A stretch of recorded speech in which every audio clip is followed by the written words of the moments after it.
Most people want to be rich. Few are willing to think like the rich. You're busy chasing paychecks. They're busy buying time. You see a bottle of wine, they see a vault, a bank, a future asset quietly aging in the dark. That's the difference. You play with money. They play with systems. This is not a motivational speech. This is a warning, because the real game isn't on Wall Street. It's in warehouses, desert vaults, private collections you will never see. And if you're still thinking like a consumer, you're already too late. This is Red Briefcase.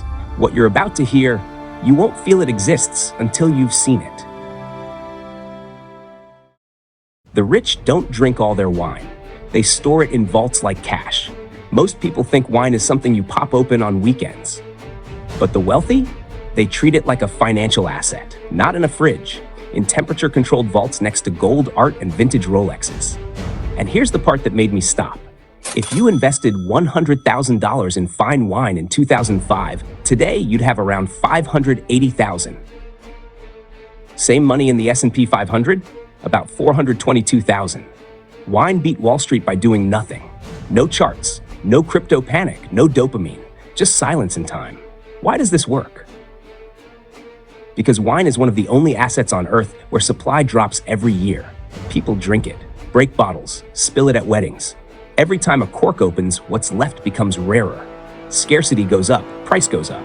Meanwhile, millionaires keep multiplying. Dubai, New York, Shanghai, Mumbai, more money, fewer legendary bottles. You can print dollars, you can mine gold, but you cannot go back and make more 1982 Chateau Lafite.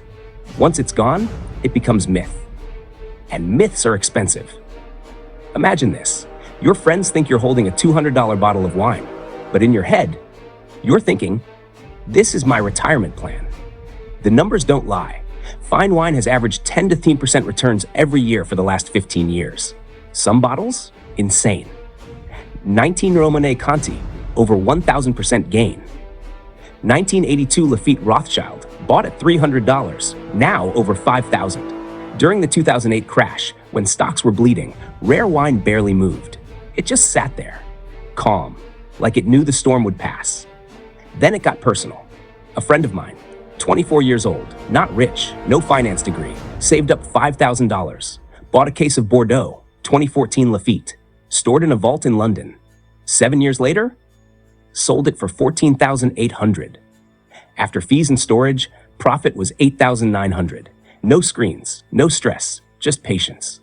So how do normal people get in?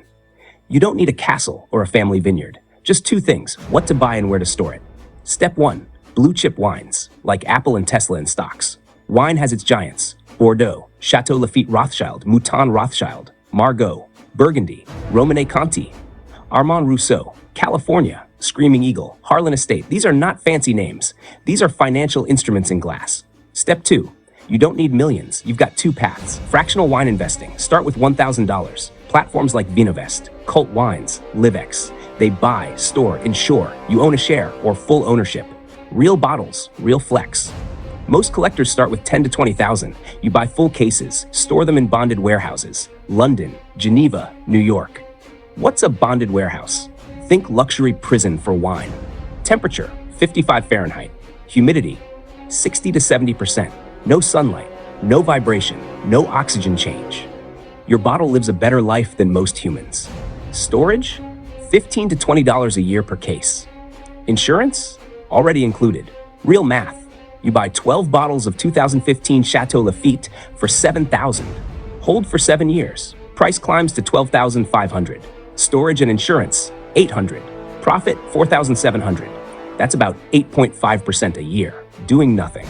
But let's be honest, risk exists. Counterfeits, up to 20% of rare wine is fake.